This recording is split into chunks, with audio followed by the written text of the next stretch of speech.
ഇന്നത്തെ യാത്ര കല്ലേലി ഊരാളി അപ്പുപ്പൻകാവിലേക്കാണ്. കോന്നി താലൂക്കിലാണ് ഈ ക്ഷേത്രം സ്ഥിതി ചെയ്യുന്നത്. പോകുന്ന വഴിയിൽ ഫോറസ്റ്റിൻ്റെ ഒരു ചെക്ക് പോസ്റ്റ് നമുക്ക് കാണാൻ സാധിക്കും. ഇരു സൈഡിലും നല്ല തിക്കായിട്ടുള്ള ഫോറസ്റ്റാണ്.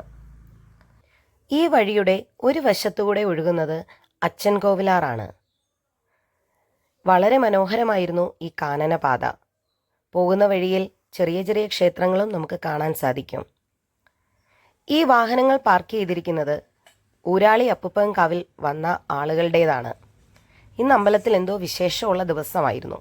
അതുകൊണ്ട് വളരെയധികം തിരക്കുമുണ്ടായിരുന്നു. ഇതാണ് കല്ലേലി ഊരാളി അപ്പുപ്പൻകാവിൻ്റെ മൂലസ്ഥാനം. ഈ പടവുകൾ താഴേക്കിറങ്ങി ചെല്ലുമ്പോഴാണ് ക്ഷേത്രം നമുക്ക് കാണാൻ സാധിക്കുന്നത്. മറ്റുള്ള ക്ഷേത്രങ്ങളിൽ നിന്നും ഒരുപാട് വ്യത്യസ്തത പുലർത്തുന്ന ഒരു ക്ഷേത്രമാണ് കല്ലേലി ഊരാളി അപ്പുപ്പൻകാവ്. 999 മലകളുടെ മൂലസ്ഥാനമായിട്ടാണ് ഇവിടം കണക്കാക്കപ്പെടുന്നത്. പ്രധാന പ്രതിഷ്ഠയെന്ന് പറയുന്നത് കല്ലേലി ഊരാളി അപ്പുപ്പനാണ്, അതായത് മലയപ്പൂപ്പനാണ് ഇവിടുത്തെ പ്രധാന പ്രതിഷ്ഠ. വളരെ ശബ്ദമുയർത്തിയാണ് ഇവിടെ പ്രാർത്ഥിക്കേണ്ടത്. ഈ കാണുന്ന വില്ല് അപ്പുപ്പൻ്റെ ആയുധമാണ്. 999 മലകളുടെയും വില്ലാണിത്.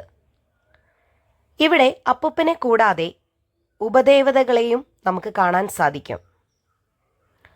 അപ്പുപ്പൻ്റെ തൊട്ടടുത്തായിട്ട് നമുക്ക് കല്ലേലി അമ്മുമ്മയെ കാണാം. ഇത് കല്ലേലി അമ്മുമ്മയുടെ പ്രതിഷ്ഠയാണ്. കല്ലേലി അപ്പുപ്പൻ്റെ മാതാവായിട്ടാണ് അമ്മുമ്മയെ കരുതപ്പെടുന്നത്. ഇത് കൂടാതെ 14 ഉപസ്വരൂപങ്ങളാണ് ഈ കാവുകളിൽ കാണപ്പെടുന്നത്. ഞങ്ങൾ പോയ ദിവസം ആയില്യം പൂജയുള്ള ദിവസമായിരുന്നു. അതുകൊണ്ട് തന്നെ വിശേഷാൽ പൂജകൾ ഞങ്ങൾക്ക് അവിടെ കാണാൻ സാധിച്ചു. നല്ല തിരക്കും ഉണ്ടായിരുന്നു. മലയെയും പ്രകൃതിയെയും നേരിട്ട് വിളിച്ച് പ്രാർത്ഥിക്കുന്ന രീതിയാണ് ഇവിടെ അനുഷ്ഠിക്കുന്നത്.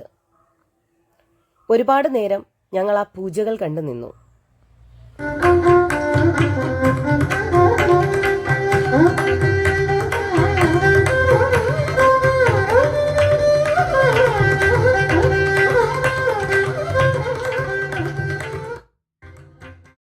മലയെയും പ്രകൃതിയെയും നേരിട്ട് വിളിച്ച് പ്രാർത്ഥിക്കുന്ന രീതിയാണ് ഇവിടെ അനുഷ്ഠിക്കുന്നത്.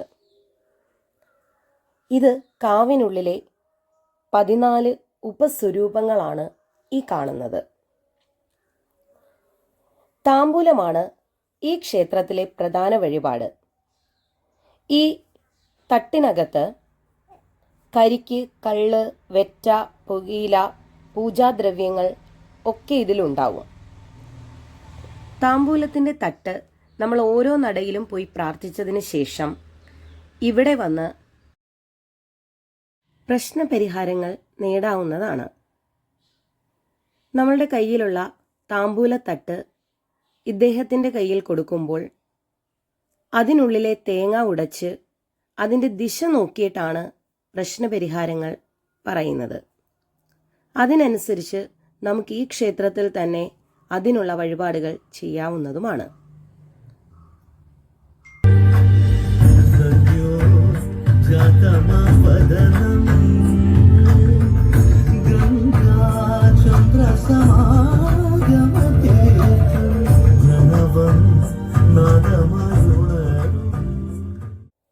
ഇവിടെയാണ് പൊങ്കാല സമർപ്പിക്കുന്നത്.